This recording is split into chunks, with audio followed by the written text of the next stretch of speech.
think I do have my colleague over here. Karthik is there, who is looking after whole South India. We do have this Ambarish. He is looking after our North Zone. Uh, this Shobik has already introduced himself. Then we do have Sandeep Rewari. He is looking after all the logistics. So our colleagues from Southern, apart from Mr. Satish, we are all here. So our next would be presentation from Mr. Harish Raghu, CEO Sagraha. So Harish, over to you for your presentation. Okay. So thanks, Satish ji and Saibal for organizing this. Probably the largest SFBC congregation in last 10 years or so. Though we are in bits and pieces, we are meeting and taking forward some of our decisions. And recently, we are very grateful to BCFI under the leadership of Shashi and Kulkarni sir to take up some of the issues we faced for especially during pandemic. I mean, various issues being taken up by BCFI, but by far this is one of the largest congregation of all the BCs in one forum. And thank you, Sadhan, for organizing this. And we look forward. The next presentation is a brief one I prepared based on some of the inputs from the market.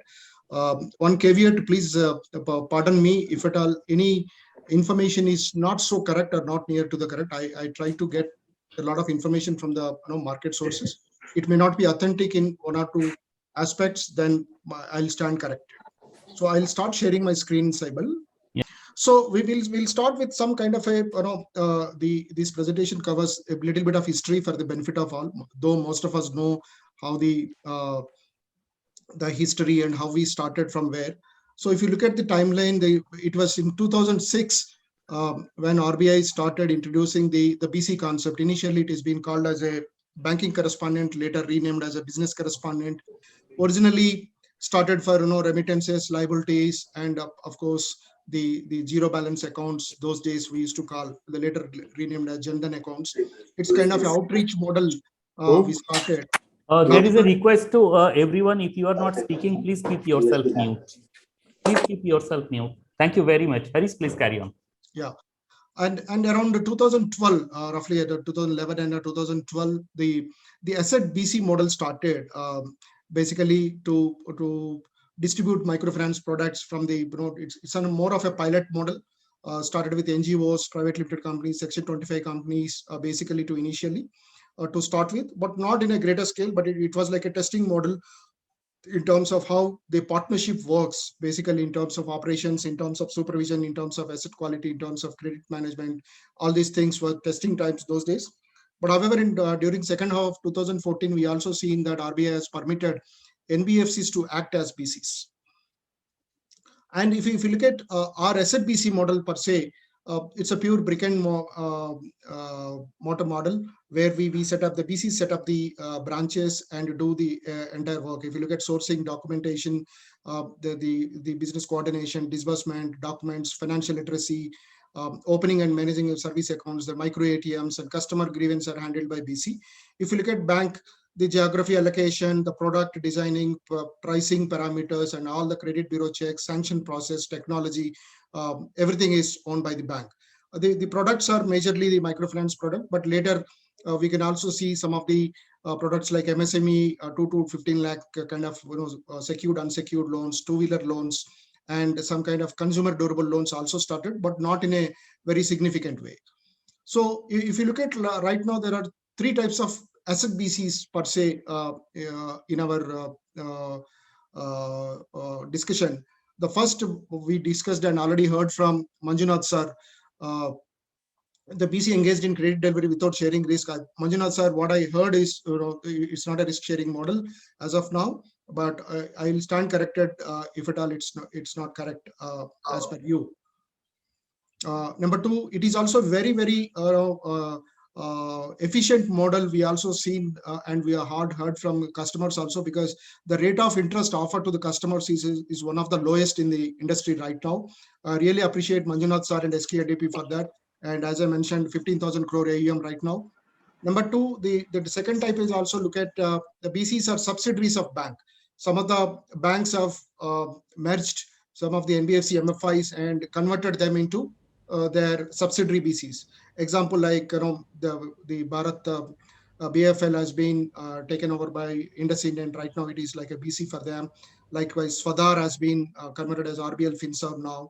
The previously Grama Vidyal also is called as IDFC Bharat after taking over by IDFC Bank. So anyhow, in this model, the risk sharing isn't relevant. So third, you may agree or not, I name it as FLDG BCs, most of us being present here, where private limited companies to start with. There are a lot of NBFC MFIs also having a parallel book kind of stuff and managing roughly around 10,000 crores of AUM, or 12,000, roughly 10 to 12,000 crores could be the AUM as on date. So mostly, if you look at these kind of BCs are promoted and managed by the professionals with the prior background of banking and of course NBFC and microfinance institutions as well. So in SNBC, if you look at broad statistics, I'm talking about especially the third style of BCs who are like not subsidiaries and not risk sharing. In the risk sharing model, SNBCs, if you can see, there are employee count of around 25,000, client base of around 45 to 50 lakhs, around 2,000 to 2,500 branches across India, and AUM of 10 to 12,000 crores, as I mentioned. Products we already discussed. Major players, I think most of us are present here, and if at all I'm missing any name, please forgive me.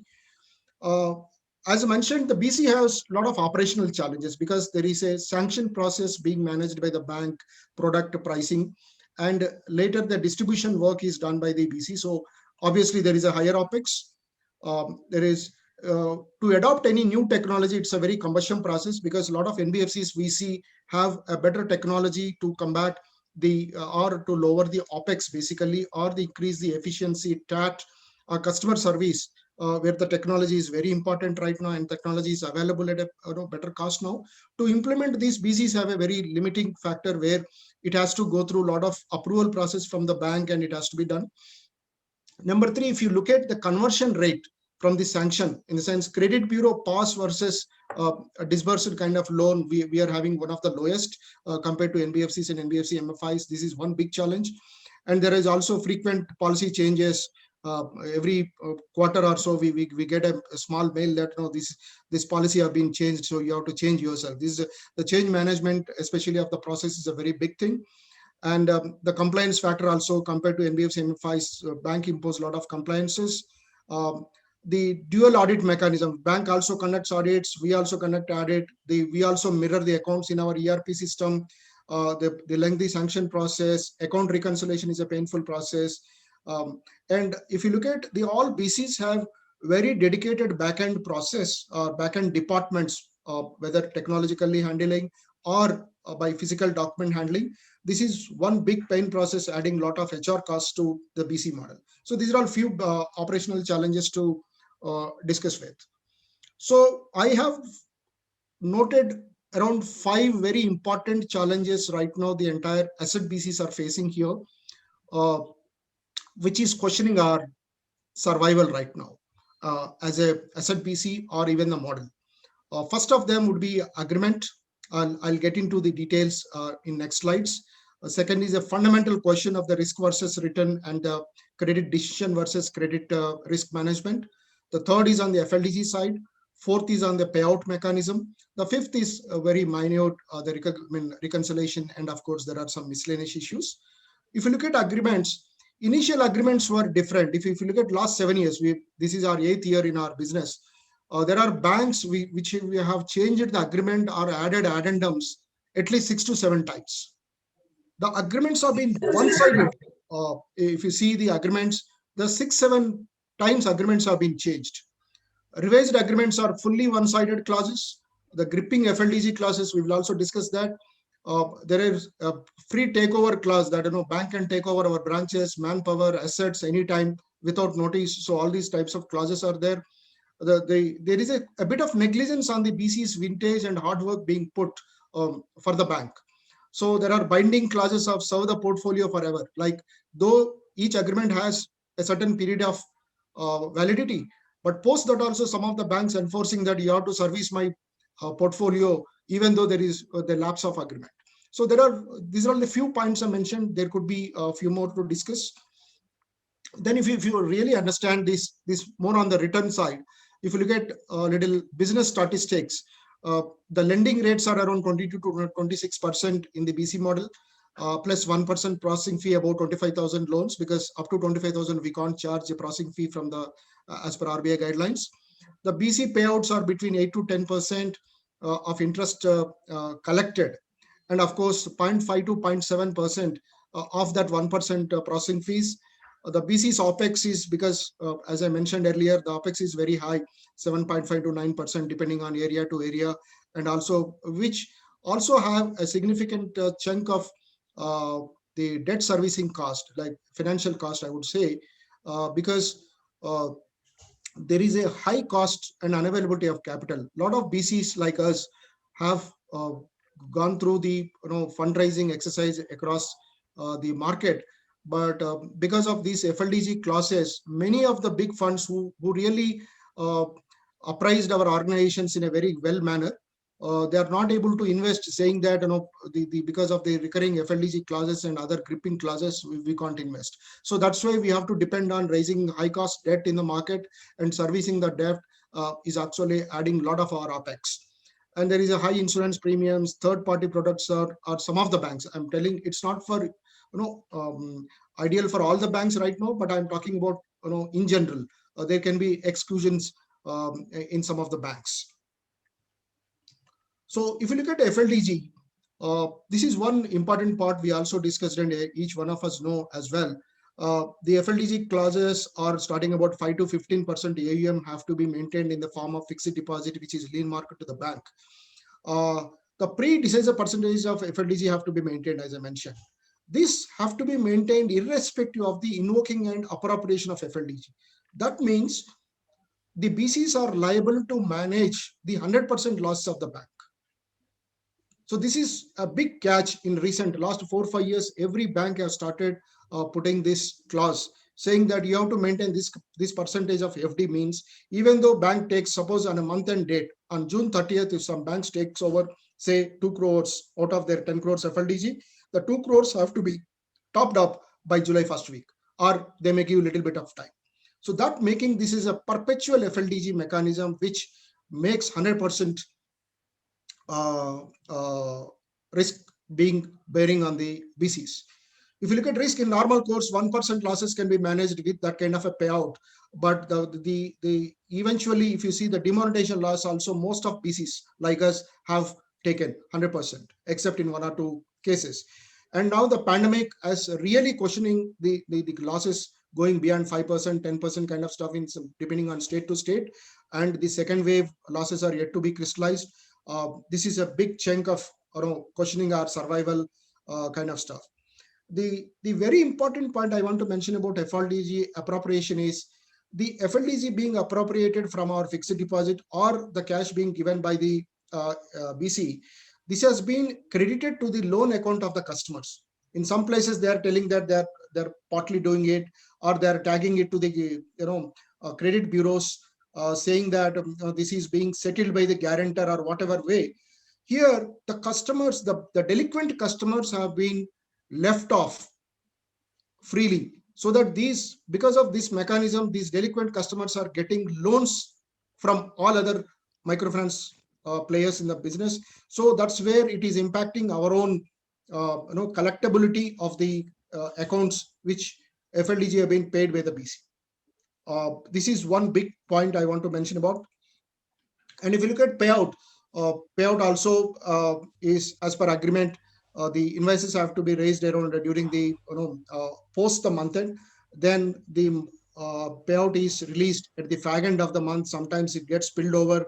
Then you have to look for your quick money or debt to service your employee costs or HR costs and other payments at the month end kind of stuff.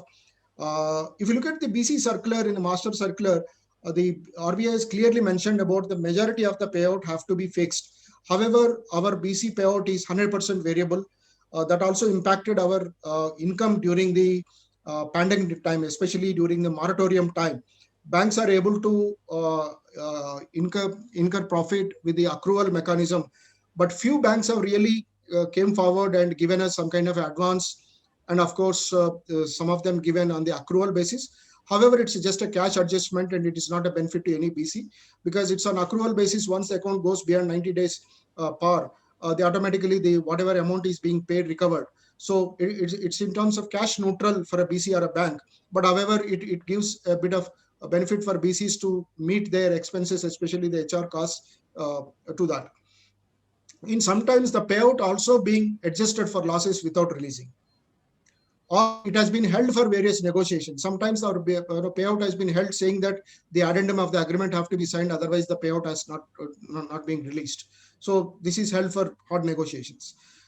In one or two cases, the payout has been reduced without notice, saying that there is a mail coming to you saying that from this month onwards your payout is reduced to this much and you have to comply. Or the other point also, there is a GST of 18% on the BC services for urban. So automatically, many of the banks have moved their portfolio mapping into the rural branches. So banks also benefiting in that way on the GST side. So there are other issues sporadically. It's not for common for everyone. There is a high-handedness in terms of pushing the collections, pushing the disbursement, pushing the FLDG. There are few employees which can be junior employees in a disrespectful manner. The MIS and recon issues are there. Accounting and collection appropriation issues like principal interest break, because all the BCs have to get income from interest. Many times whatever being collected being appropriated for principal, that's where denying the proper income to the BCs. Technical snags and process delays at banks making customers wait for long and losing their confidence, and many times we have to face the irritated customers at the branches. There are moratorium logic related issues we are still grappling with some of the banks, and also because of agri tagging of these loans, we are not able to restructure, and hence because of the second pandemic we are not able to manage the book flow. So this is one few issues I want to mention. So those are all the major issues. Yes, my friends can add to few more of the incidents and their own experiences. But Satish sir, these 3 points are for your kind pursual, especially representing our challenge. You already started representing us. Thank you so much. But I will also request you to represent again in a very discreet manner and assertive manner to RBI. Number 2, if you could organize one meeting with RBI FIDD with all SZBCs to hear us directly, to understand us more and to take appropriate action. Third, during you also frequently meet RBI governor in the pre-policy meets and other meetings. If you could raise our concerns also, which will benefit us in the long run, because we are not against any of the bank policy or that. So we want to create one homogeneous atmosphere or ecosystem for the BCs and banks to coexist, and we can serve the customer at a better services or a holistic way. Because being a BC, we are very take pride in certain things, like we open a savings account of a customer, we do some kind of a financial literacy, we do operate micro ATMs. So these are all the very good things which will get a social satisfaction in terms of your service delivery at your branches, apart from the loans. So anyhow, on the pricing and other parts, I don't want to discuss right now because it is already been discussed in the discussion document recently released, and as a SRO, you're already started talking to that, and I was part of that meeting last week. The outcome, this is my last slide. The outcome expected from this discussion and your help is that as a BC, while taking a margin of 1%, we can afford an operational losses due to lapse of our service, not by the credit losses.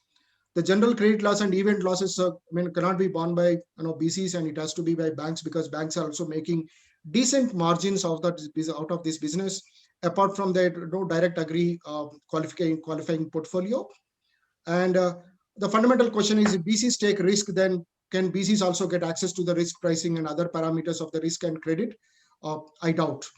So the balanced BC agreements can be negotiated, and one grievance readdressal desk, if it can be created at RBI FIDD department, so that we can the BCs can reach out directly to regulator if any very important concerns have to be addressed.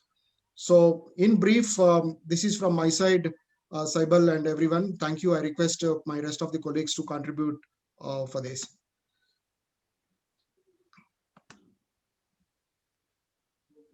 Thank you very much for your detailed presentation. I mean, all of us, we do have the agenda. So we'll be discussing about the policy issues, issues of the funding agency, operational issues, any relevant issues, what Harish was trying to do. Be precise and try to put in a point that we can take it forward. So over to you, Shobhik, but I would request Prasida.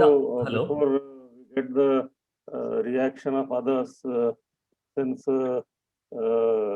Shashi is there representing BCFI, and also Subk itself has a big portfolio.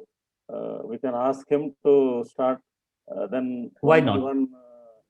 We can ask other Why not? institutions. Yeah. So Sasi, if you can start, then If Prasida they is have there. additional suggestions or some changes Take, or stress Bilkul. on some of the points. Bilkul. Bilkul. So Sasi, over to you. Then Shashi. Prasida is there and Manjunath is there. So over to you, Shobhik. Sasi, please start. Harish brain test it, and it has covered all the aspects of BC, even if the. So Sasi, over to you. Please start. Before I speak, Manjunath sir wanted to actually speak, so let me. I'll write down. Okay. Yeah. Thank you. I just wanted to share a couple of things. Number one, we are not a risk-free BC. We are actually assuring the bank in an agreement that we buy back all the bad loans. 100% recovery guarantee is what we are giving to the bank. So far, we have purchased almost 100 crore worth of bad loans from the bank, and we run it as at the back end. We purchase it from the bank, and we maintain, since we maintain a parallel record, we work with the customer for clearing those dues. So there was an issue that that was raised in the presentation, that the FLDGs will get adjusted to the loans, and therefore there will be no recoverability. In this case, what we are doing is we are also purchasing NPAs, but we are keeping it separately, and the bank is not informing to the customer. So this is one big way forward, I think. Secondly, we started BC in the year 2009, and by 2011 we were already a 2,000 crore BC. So and there was a big factor of the BCs not getting the commission only from the bank. This we changed so that the commission or the expenses was met by the customers. So therefore, I think going forward, two things will become very important.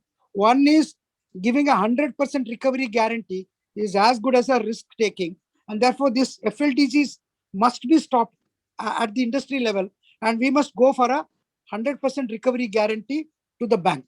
As a cartel, we must join together and convince the bank that 100% recovery guarantee is better than giving FLDG. Okay. Good point. Sasi, over to you. Yeah, thank you very much. Thank you, sir. I think those are important points to be added, and amazing that you're managing 15,000 crores. So we're all tiny Lilliputians in front of you, and so much to learn from your experience.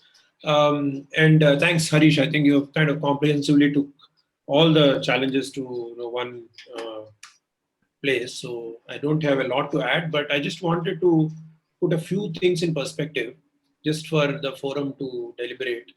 I think FLDG as a concept, in my opinion, is a bit of a gray area, which banks and BCs have bilaterally kind of arranged as a mechanism to have skin in the game in the business, so that nobody is let loose and nothing really, nothing bad happens in the whole arrangement. So I think that since there is no real guideline from the regulator on how the risk managed by BC has to be is supposed to be managed, I think there are variabilities, right, in this whole arrangement, and every bank is able to interpret and perhaps arm twist in some sense and manage to bring whatever clause they want in the agreement. So one important aspect is to sensitize the regulator that asset management also has become a very significant part of BC business, which I think in the original tenets, it was not anticipated as such. It was anticipated as a more transactional sort of a relationship a BC is supposed to have with the customer, and it was more agent-led model that was perceived as the most prominent one, which continues to be the most prominent one. But in that process, there is a lot of creativity that happened, and banks and BCs have together created this interesting model where banks get access to microfinance customers directly, and we are all sort of able to increase the pie, size of the pie. But in that process, the standardization or the sanity that is supposed to come in, deciding who shares risk and how is that managed is not deliberated and cleaned up in the process. So to me, today we have 100 BCs, we have 100 different kinds of arrangements with probably 200, 300 different kind of contracts that we have signed to cumulatively together. We need to bring some sense to this whole arrangements and probably bring some sanity to this whole process. So I think broadly, that is a big big picture issue that we all face. The other aspect that I want to bring to the table is, there are also a bit of a extension of this, that NBFCs also use BCs. They don't call them BCs, they call them service providers or whatever they call them. But NBFC is also having some outsourcing guidelines from RBI, which they perhaps use to engage BCs. But in that process, there is even less visibility of what exactly happens between an NBFC and a BC as a relationship, and that also needs to be brought to proper regulatory purview, so that sometimes a large NBFC can always take advantage of a small BC and perhaps make them as a some kind of a franchisee, and doesn't necessarily give enough space to operate. So that aspect also has to come into this discussion. And the last point that I would like to maybe last but one point I want to add is, there are also aspects of, for example, a bank decides to discontinue the business, then BC is sort of stuck until the last loan is recovered. Typically, there is no clause. We have talked about one-sided agreements, but in that arrangement, it is never anticipated what happens if bank decides to discontinue the business. And it happened in multiple cases. We have seen Yes Bank debacle, we have seen Reliance Finance debacle, we have seen several, IDBI has gone through such situation. All of us have gone through those cycles where, the bank has stopped lending, but BC has not stopped servicing the customer.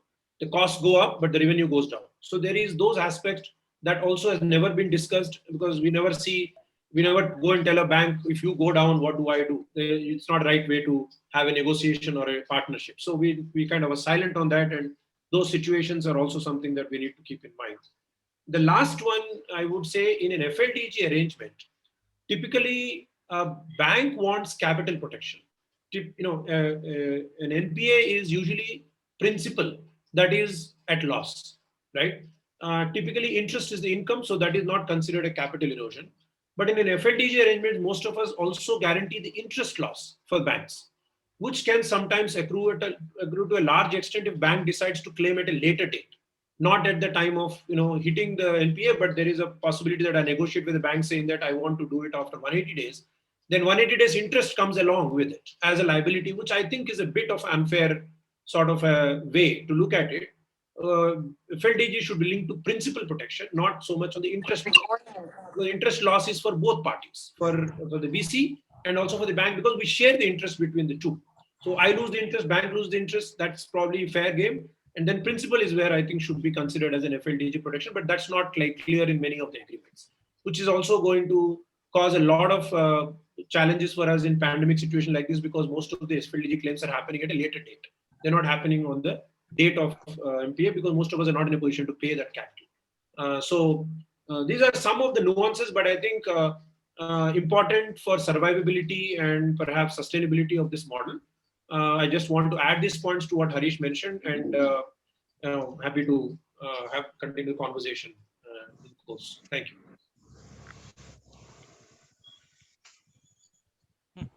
Shobhik? Yes, thank you, Shashi sir and others for this, making this perspective very clear. So, I would like to hear from everyone so that a comprehensive policy we can develop out of this meeting.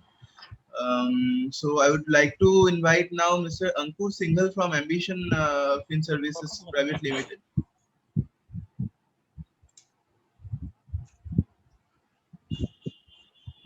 Hi, everybody, and I think the hello. I think the presentation by Harish sir was very good, and it has captured almost all of the challenges we are facing here.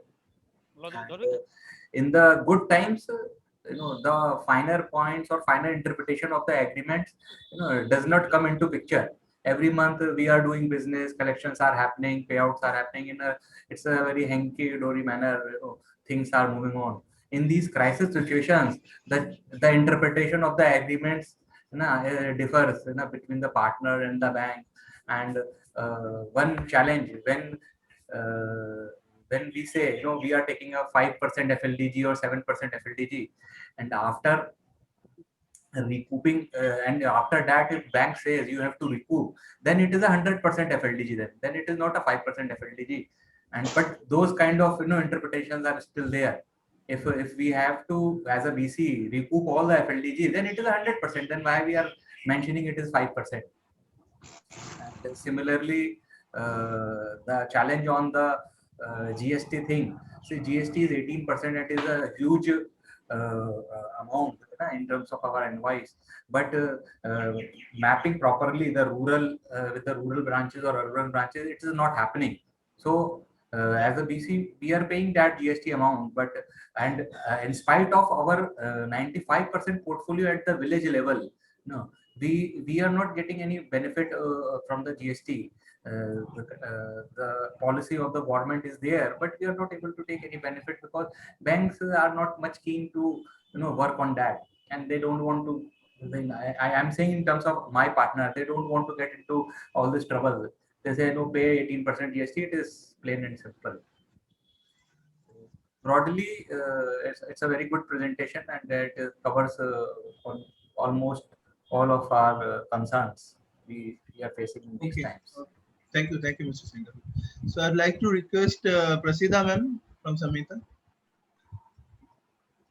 Hi, I think Harish has covered a lot of points in detail, and Shashi's suggestions were also pretty good in that we have to ask the banks to make sure that whatever the FLDG is, it's for only principal protection.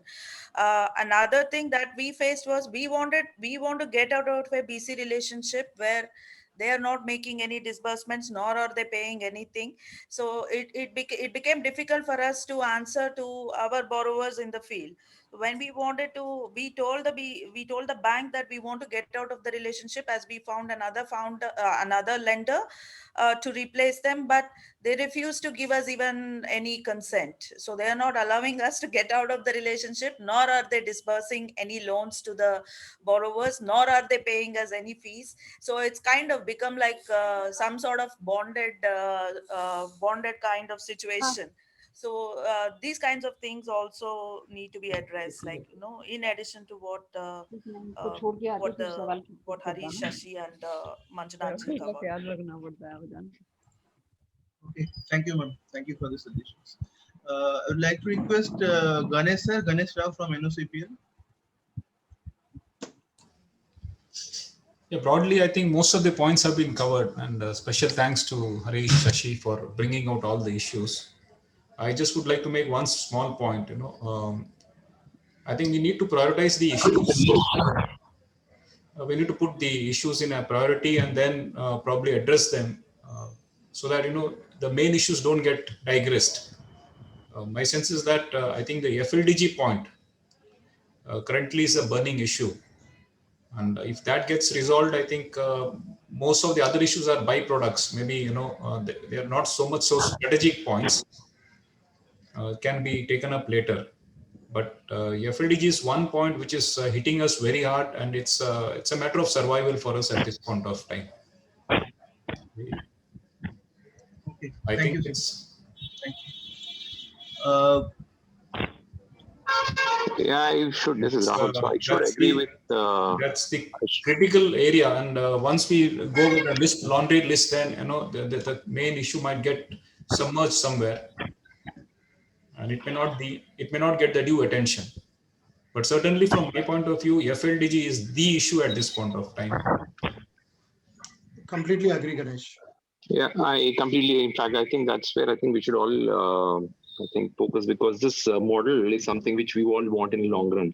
And of course, there are lots of positives and negatives about the model, but the most important ones, which are the FLDG clauses, I think that is where we'll have to focus. Of course, we have different agreements with different banks. All of us have signed on FLDGs.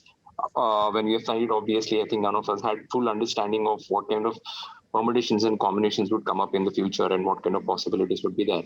So, but having seen all of this and coming to this point, the focus primarily has to be FLDG, because that is actually hitting the survival of the entire model. Commercials, whether they're also equally important. I'm not disputing that commercials are not important or other things are not important. I think as a community, we go back and tell them, look, we are not agreeable to a perpetual FLDG model where the risk is unlimited and the return is kind of fixed. So I think if that is the stand that we take on FLDG, and if we can, I think, prioritize our efforts there, that should address most of the issues. Okay, sure. Thank you. Definitely will. I mean, I will take this up whenever we are going to make any kind of presentation to the regulator or the other stakeholders. Thank you. So Gautam Jain from Vedika. Hello, sir. I'm Abhishek. I'm speaking on behalf of our MD, Mr. Gautam Jain. I was listening to all the speakers. Most of the points were addressed. I just wanted to make two quick points. One was that regarding that FLDG. Other than that, the banks have also stopped the disbursements and the payouts also since last 3-4 months, particularly in the lockdown periods. This is making the operational expenses and the various other expenses related to the operations very difficult. So these are the basic 2 points which we want to be addressed from the bank point of view. Okay. Yeah. So Mr. Sunil Kulkarni. Yeah, thank you. So I have a hard stop at 12:15, so I wanted to just speak out. Basically, I just saw that some of the members are BC, Pure Play BC, and some of the members are NBFC and Pure Play BC. So if the loan is to be purchased, as Dr. Manjunath has mentioned, one has to be NBFC, and Pure Play BC cannot do that. Second thing is, while FLDG has been put under some legal matter that, it is a guarantor for the loan, effectively it is putting a credit risk on the BC, which is clearly not legal from the loan point of view. So somehow we have to bring these points in a certain manner that the current FLDG practice tantamounts to BC taking credit risk, which they are not allowed. If they are BC, they cannot take credit risk. Number two, I would like to get from all the members, because the presentation by Harish was great.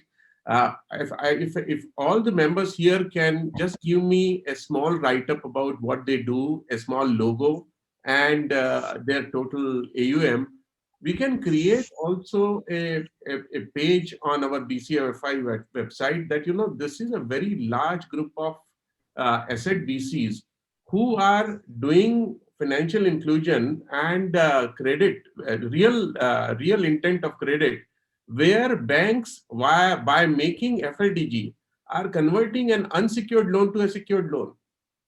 So it is once FLDG is implemented, and the way Harish has mentioned that every month, whatever is the FLDG amount that has been encashed needs to be replenished. So it is 100% FLDG. It is not 5% or 10% FLDG.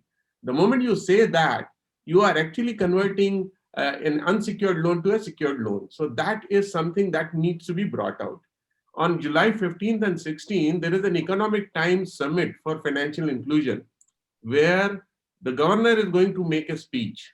I don't know who is present from our side. If anybody is putting any presentation there, or if not anybody is presenting, let us at least send a representation by tomorrow or day after, so that the governor gets it before he makes a speech on 15th or 16th. He's going to be making a speech.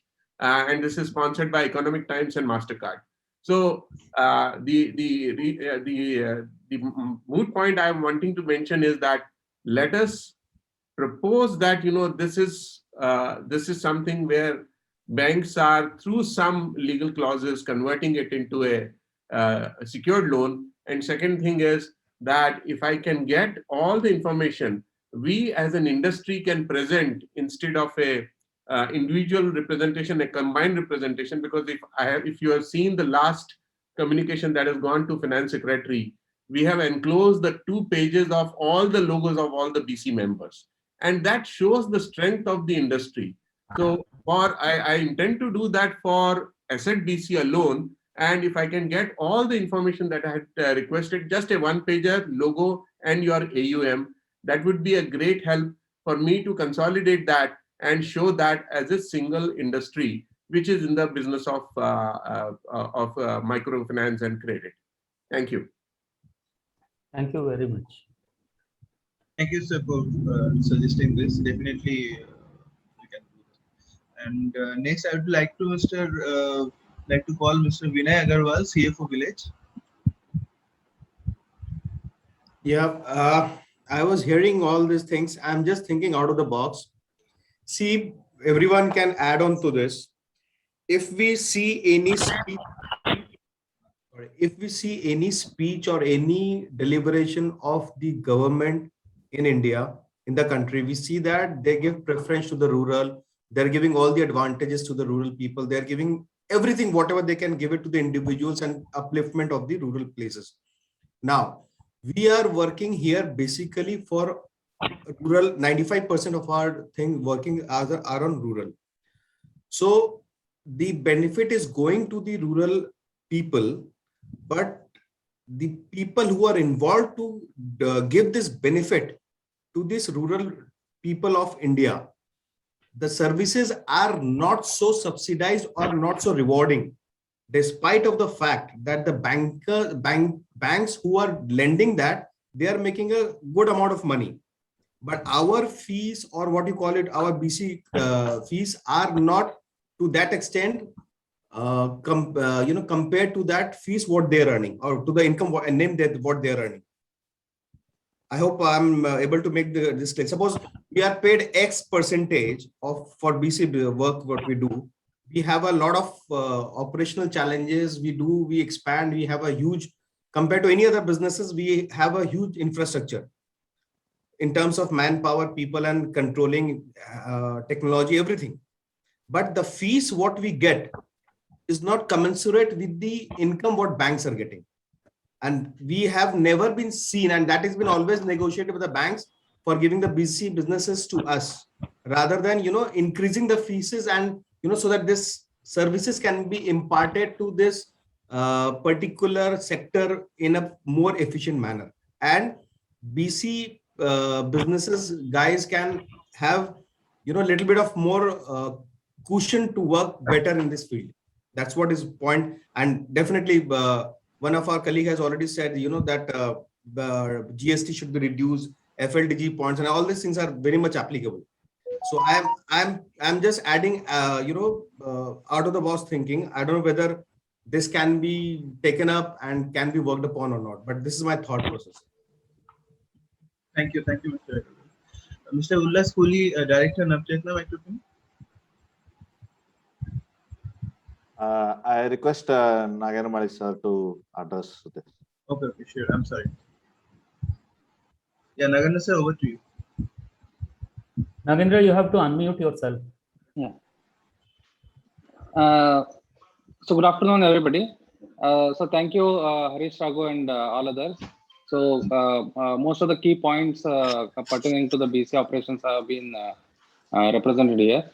So I have only two things to add. One is once the FLDG gets adjusted, actually the customers, there's a gray area, because if the amount is credited into the customer's loan account, then the defaulting customers should not be reported as OD customers in credit bureaus. So Right. we'll have to have some clarity there, because once that amount is adjusted, we are still supposed to collect it. And what is the legal aspect? I mean, like, what are our legal authorities? So there is a gray area there. So we need to request some more clarification from the regulator in that area. And in addition to that, most of the NBFCs and NBFC MFIs have a special problem with RBI regulation, because NBFCs, we are supposed to do NBFC business, which means that more than 50% of our income should come from financial assets, and more than 50% of our assets should be in the form of financial assets. So here, though NBFCs have been allowed by RBI by a special circular, and in spite of that, if the income from BC operations is more, then such NBFCs will have a problem in reporting reporting to RBI end of the year or end of the quarter. As per the status of the NBFC. So we need some intervention, because even though BC income is not income out of our financial assets, but still we are doing the business for the it's a financial activity, and it is being done only after RBI has given us permission to do so. So no NBFC should come into this. So this clarity also we have to seek from RBI going forward. So these are the 2 points that I wanted to make. Thank you, sir. Thank you for making this valid points. Thank you. Mr. Madhu Murthy from VIA. Yeah, all the points have been covered well by the speakers. Harish's presentation was wonderful. I agree with Prasida and Gautam Jan's colleague on disbursements not happening. Yeah, so there's been no income since the past few months. There are overheads to manage. So these are the actually issues apart from the FLDG and things that we discussed. That's from my side. I think this is it. Okay. So Mr. Sunil had asked for a small write-up on VIA. We'll send it across. Ms. Geetha Jagannathan from Ramalaya.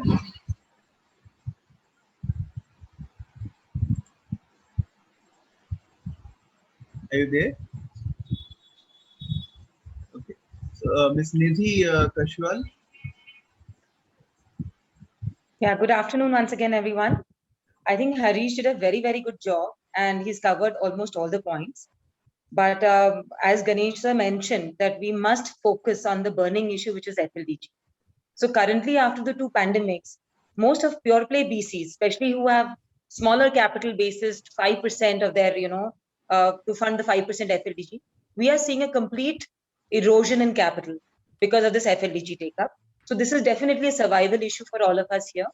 The second thing is the way this BC model is structured. We have to give exclusive branches to banks. The manpower is dedicated and exclusive. We cannot cross-sell. We cannot do any other activities out of that thing to generate more revenues. The income levels can be slashed. Like one of the banking partners brought down the income level during the pandemic. They said, no, this is not the payout.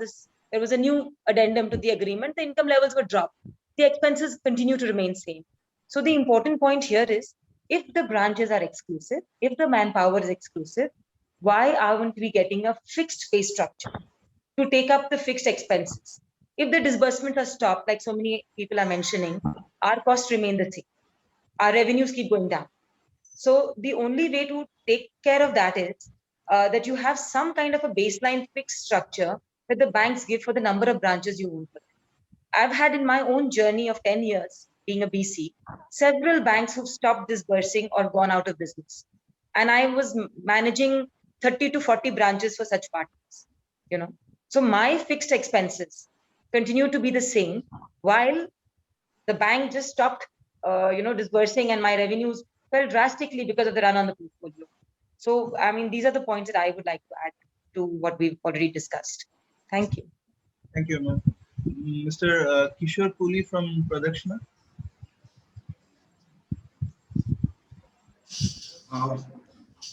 Hardly left with any other points because comprehensively covered by Harish and added by various speakers. And yeah, so we should immediately focus on the FLDG issue. And by virtue of the circular by RBI, the microfinance loans should be unsecured. And when they, Mr. Kulkarni mentioned that when they invoke FLDG, that account is becoming a secured loan. So we should take it up to RBI and mention about the FLDG issue and get it resolved at the earliest possible. Okay. Okay. Mr. Abhijit Bera from State. I think most of the points are very well covered. And Abhijit, we are not getting to hear you properly. hello. Yes. Most of the points are very well covered, so I don't have any other points to raise actually. But the FLDG really is a big issue. So I'm looking forward to see what can be the solutions. Thank you. So, Abhijit, I mean, one thing, Abhijit, you are having a small portfolio. So, what's the major challenge? Is it also the access to BC is also a problem, or what? Like, Yes, this is one of the biggest challenge, because being a small microfinance company, and we are working quite sometimes in this field, but still very difficult to access, particularly the bank arrangement. This is one point. And why then, is it so? Because I have gone through your this balance sheet and everything, your financials basically. So I have seen your repayment and other thing is pretty good. So still, yeah, why is absolutely. it? What are the points they are telling? So mostly they sometimes puts like it has to be NBFC. Sometimes they want certain limit of portfolio size. These two are the major area where we are actually not getting proper access. Okay. Yeah. Shobhit. Mr. Mohan from Samparna.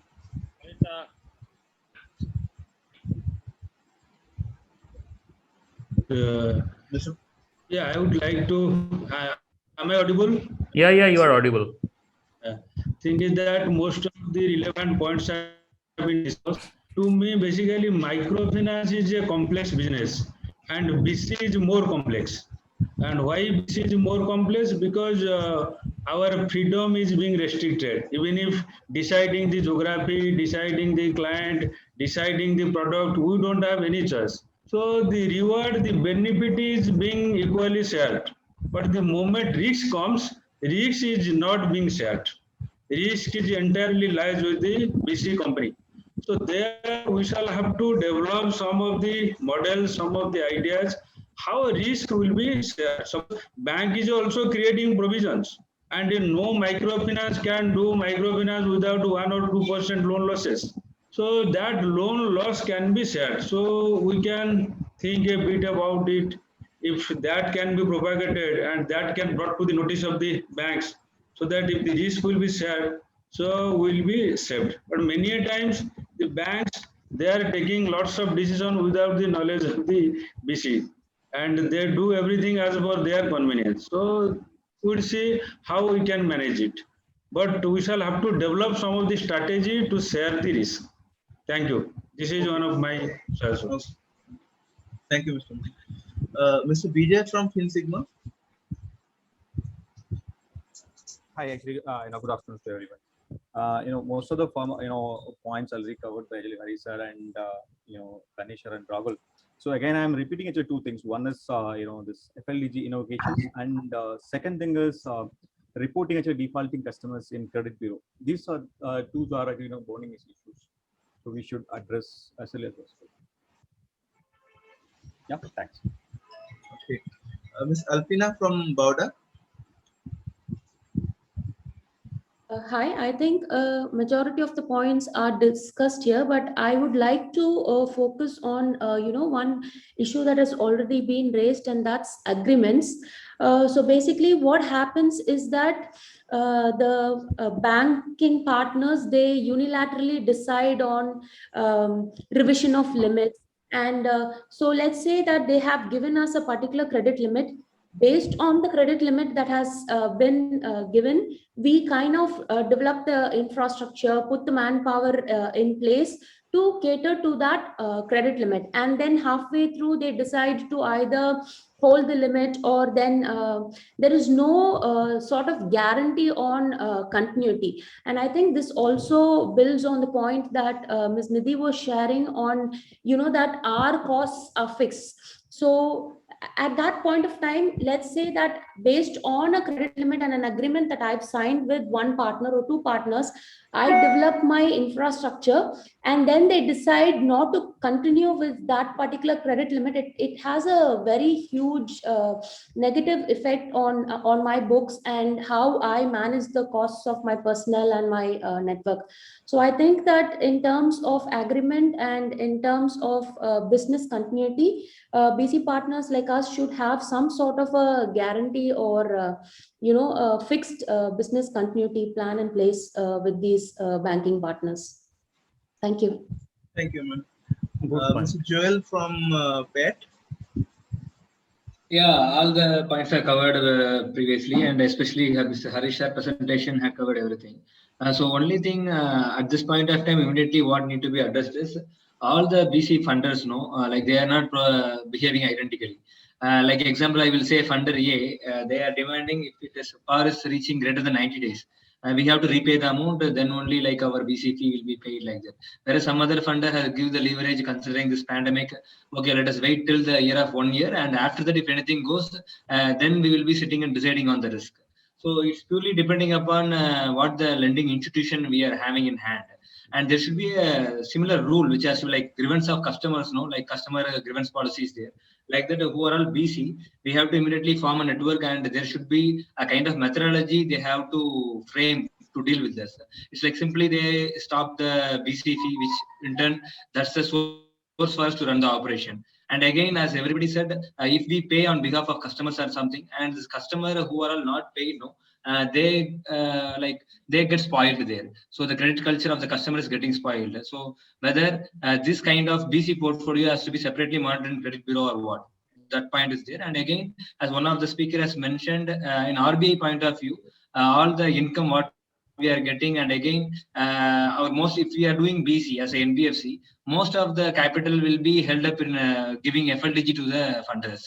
So this FLDG is not being termed as the financial asset. It has been used for some other asset. So if the capital is used for keeping as FLDG, which in turn we are doing only financial business, then I think it can be covered as a qualifying asset something. So that particular point, and then 50% of the income. So that also has to be like removed if NBFC starts to do BC. So that's it, sir. Yeah, thank you. Thank you. So anyone wants to add anything here? If I missed anyone, I'm sorry. If you can please come forward and speak. So one point I want to add, in addition to FLDG as a risk for BCs, is one should see FLDG in consonance with indemnity clauses that we sign in our agreements. So there is always a scope for a bank to limit the FLDG liability, but indemnity is in a way unlimited, right? In the sense that we have had a situation where all lenders will perform their own audits, and there will always be some or the other operational lapses, as any MFI would have. But then the lender can certainly use that operational lapse as a reason to invoke indemnity to claim 100% losses also. So those situations also arise. So I would encourage that if you put a cap and iron hand on FLDG, banks and other lenders will start using indemnity clauses to claim the losses. So we need to also make sure that the overall agreements are written in such a way that it is in the best interest of all the players in the space, not just in favor of banks. So I just want to make sure that we don't leave a certain room by addressing one problem, you invite some other problem. So I would just want to put that point across. Thank you. Thanks, Shashi. Absolutely. I think if you want to address one problem, the other problems will pop up. I think on a holistic basis, we need to address one by one. But my one more request to Satish sir is also, if Sadhan also can create, because in BCFA, we have Asset BC forum separately with the members who are managing the Asset BCs who are business. Similarly, if Sadhan also can create, that will also help apart from this kind of a wonderful work.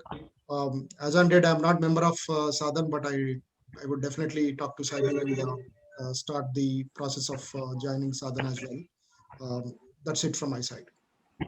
Yeah. So Ganesh, if you want to tell something. Yeah, there's another minor issue, not a significant issue at this point of time. It's on the GST piece.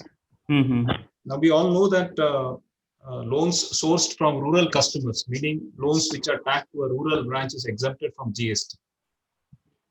Now, the tagging of the loans is entire prerogative of the bank. We have no clue on that, where it is tagged and how it is tagged. But supposing tomorrow it is challenged by the GST authorities, the liability is on the BC because we are the servicing agent. So it's a contingent liability always on the head of a BC. In fact, I remember, we were, there was this notice from GST, we contested and we lost and we paid a significant amount in this recent, resettlement scheme. Sabke Vishwas, there was a scheme, we paid 40% and came out of that. But it was a very significant amount and the bank denied to participate in that loss. So there is a contingent liability of GST, which we should not ignore. Okay. So because most of the banks, a significant portfolio is tagged as rural, and tomorrow if it is not rural, then there's a liability. So GST is another issue. Not only the GST rate, which is of course debatable, it is 18% at this point of time. Okay. The loans tagged as rural itself is an issue. Okay. So we are running out a bit of time.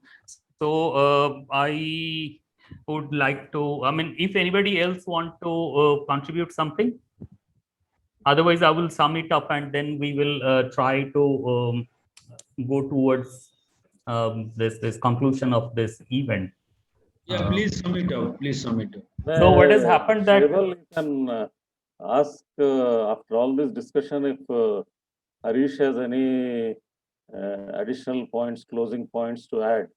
So then you can sum it up, then we can close it. Harish actually told already that Nothing more, sir. I have kept everything on your plate now, so we look forward for your support. Nothing more. Okay.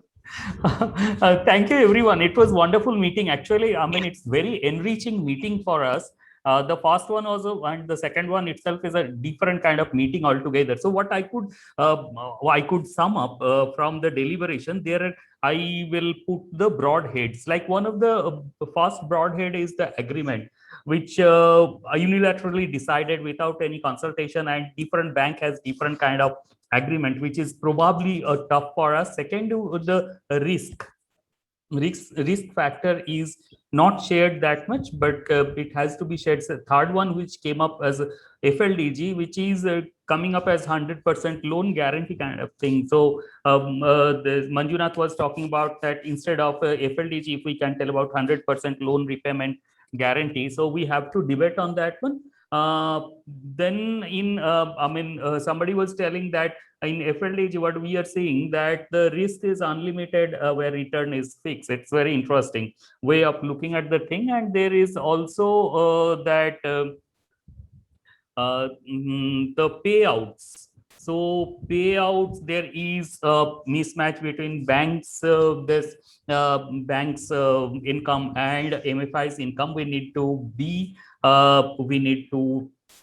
talk about that one, and we have to communicate to the Reserve Bank of India. And GST, there is a loan tagging, what Ganesh was talking about.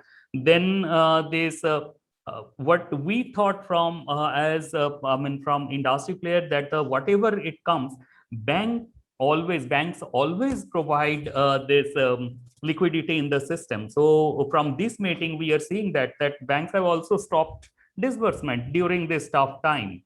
And it is Albina was also raising this issue that no guarantee of continuity. Interesting thing. Then there is compliance issue, which Nagendra was talking about. There is a problem. Then there is this Credit Information Bureau. If we can request Credit Information Bureau to have a separate coding for BC, because in this FLDG is always getting adjusted with this deviant clients, but on this Credit Information Bureau it is not showing. So this is overall what I could figure out from the deliberation.